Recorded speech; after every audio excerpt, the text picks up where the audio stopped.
بسم اللہ الرحمن الرحیم الحمدللہ رب العالمین والصلاۃ والسلام علی سیدنا المرسلین۔ ساتھی بھائیو، آپ کو بلانے کا مقصد آج ضروری گزارشات تھی جو قوم کے حوالے سے تھی، اور وہ جو گزشتہ تقریباً 1 سال سے ہمارے اوپر حکمران مسلط ہیں، جن کو رجیم چینج کے نام پر پاکستان کے اندر لانچ کیا گیا، اور جو اس وعدے کے اوپر آئے تھے پاکستان کے اندر کہ ہم اپنے کپڑے بیچ کر قوم کو سہولتیں فراہم کریں گے، انہوں نے اپنے کپڑے کیا بیچنے تھے بلکہ قوم کو جو فطری لباس پہنایا گیا ہے، یعنی کہ ماس اور گوشت، وہ بھی نوچنا شروع کر دیا ہے۔ اور جن کے دعوے بلند و بام تھے کہ اسحاق ڈار صاحب پاکستان میں آئیں گے اور پاکستان کی معیشت اس رو میں بہنا شروع ہو جائے گی کہ یہاں ہر کوئی خوشحال ہو جائے گا، یہاں 2 وقت کی روٹی لوگوں کو آسان ہو جائے گی، غریب خوشحال ہو جائے گا، لیکن غریب کی بدحالی اور زبوحالی اس نہج تک جا پہنچی ہے کہ وہ جماعت جو ایک دینی عقائد اور دینی اقدار کے حوالے سے اپنا موقف رکھتی ہے،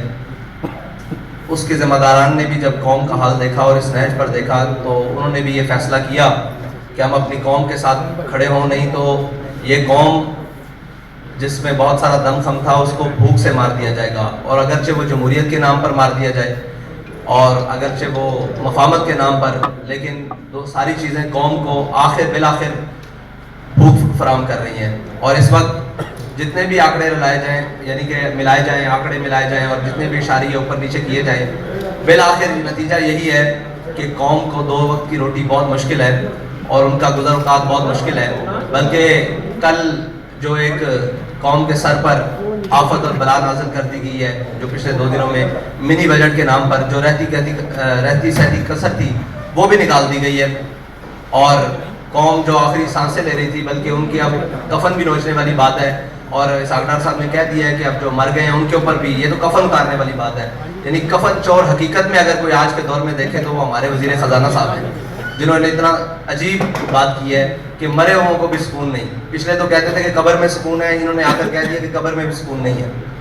اور یہ ان کی معاشی پالیسی ہے کہ انہوں نے بجائے اپنے شاہی پروٹوکول اور اخراجات کم کرنے کے، بجائے کہ سرکاری اہلکاروں کی جناب مراعات کم کرنے کے، بجائے کہ اشرافیہ کے اوپر کوئی جناب بوجھ ڈالنے کے، انہوں نے آسان سا کام ڈھونڈا ہے کہ وہ بجلی، تیل اور گیس کی قیمتیں بڑھا کر قوم کا وہ بھی نچوڑ لیں جو باقی قطرے خون کے جسم میں باقی ہے۔ تو یہ بہت ساری طویل ایک داستان ہے، اس میں صرف آج کا نہیں، پاکستان کی عمر تقریباً 75 سال مکمل ہو چکی ہے، 76ویں سال میں داخل ہے، اور وہ بھی کچھ ماہ تک مکمل ہونے والی ہے۔ 75.5 سال کا پاکستان جو ہے وہ آج 23ویں مرتبہ IMF کے دروازے پر پھر کھڑا ہے، اور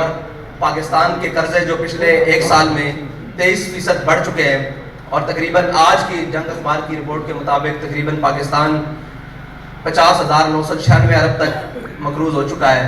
اور اندرونی اور بیرونی جو واجبات ہیں، قرض ہیں، وہ ایک علیحدہ ہے، اور مہنگائی جو تھی وہ 12.3% تھی پچھلے سال، اور جو اب بڑھ کر 25.3۔ یہ سارے اشاریے ہیں جن کو ہم حکومت ملائے، اپوزیشن ملائے، کوئی بھی ملائے، اور دنیا کا سب سے بہترین اکانومسٹ بھی ملائے، لیکن آخر بات یہ ہے کہ پاکستان کا غریب، پاکستان کے متوسط طبقے اور سارے طبقے پاکستان کے اس وقت مہنگائی کی صورت میں الجھ چکے ہیں، اور بے یقینی کی صورتحال یہ ہے کہ آج اب پاکستان کی منڈیاں ہوں، پاکستان کے کاروبار ہوں، تجارتی مراکز ہوں، ہر کوئی پریشان ہے کہ کسی بھی چیز کو استحکام نہیں ہے۔ رات 12 بجے تک ہمیں بھی اس وقت اس لیے جاگنا پڑتا ہے، رات 1 بجے تک، نہ جانے رات 12-1 بجے کے بعد کیا اعلان ہو جائے گا۔ اور اب تو IMF کی وہ ٹیمیں جو پاکستان کے نیوکلیئر پروگرام کی نظامت اور اس کی نگرانی کے لیے پاکستان کا دورہ کر رہی ہیں، یہ ایک بہت بڑی الارمنگ ہے۔ جو 2009 میں ایک خبر شائع ہوئی تھی کہ پاکستان کو معاشی طور پر اتنا مفلوج کر دو کہ یہ اس کو اپنا ایٹمی پروگرام بیک رول کرنا پڑے، بہت ساری اخبارات کی وہ کٹنگز موجود ہیں آج بھی، لیکن پاکستان کو بالآخر ان نااہل اور ان ناہنجار ذمہ داروں، حکمرانوں پے در پے، اور جن کو 30 سال تجربہ کار اور اہل ثابت کرنے کے لیے باہر سے بھی بلایا گیا، اور قوم کے جتنے پنجابی میں ایک بات کریں چھترے بکرے تھے، ان سب کو ایک جگہ پر اکٹھا کر کے کہا گیا کہ یہ قوم کو جناب بڑا لیف دیں گے۔ ان تجربہ کاروں نے جو قوم کی آخری جناب کھڑا کے نکالے ہیں، وہ اس وقت قوم چیخنے سے رہی۔ اور اس حد تک شکنجہ کس دیا گیا ہے کہ اب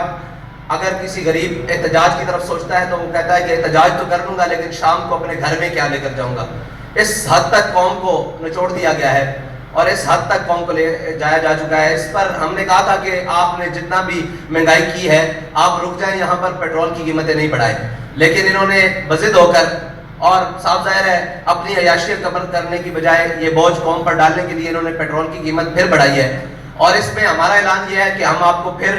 72 گھنٹے کا الٹیمیٹم دے رہے ہیں اور ہمارا یہ آپ سے مطالبہ ہے فی الحال کہ آپ یہ پیٹرول کی دی ہوئی قیمتیں واپس لیں, ورنہ 72 گھنٹے بعد ہم وہ اعلان کرنے پر مجبور ہو جائیں گے جس کے لیے تحریک لبیک پہلے بھی جانی جاتی ہے. تو ہمارا انشاءاللہ وہ اعلان بھی 72 گھنٹوں بعد آ جائے گا, اس کے لیے میڈیا کی ضرورت نہیں پڑے گی, ہم انشاءاللہ اعلان کر دیں گے. آج اس لیے بنایا گیا ہے کہ ہو سکتا ہے بعد میں یہ کہیں گے جی ہمیں وقت دیا جاتا, ہمیں یہ کیا جاتا. آپ کو 72 گھنٹے کا حکومت پاکستان کو تحریک لبیک پاکستان الٹیمیٹم دیتی ہے کہ 72 گھنٹے کے اندر یہ قیمتیں جو تھیں وہ 14 فروری کی رات تک واپس لے کر آئی جائیں, یعنی کہ 250 روپے پیٹرول, یہ جو 22 روپے قیمت بڑھائی گئی ہے. اور عالمی منڈی میں بھی تیل کی قیمتوں میں استحکام آیا ہے, لیکن پاکستان کی ان نا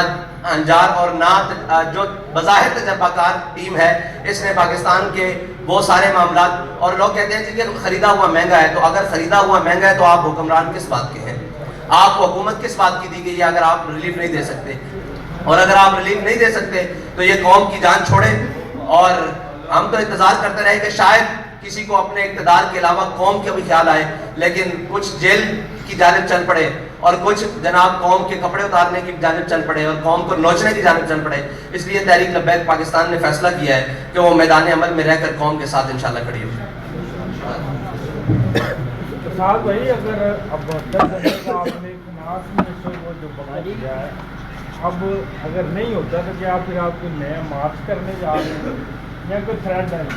جی نہیں, یہ تھریڈ نہیں ہے, ہم نے الٹیمیٹم دیا ہے. اس کے بعد تحریک لبیک اپنا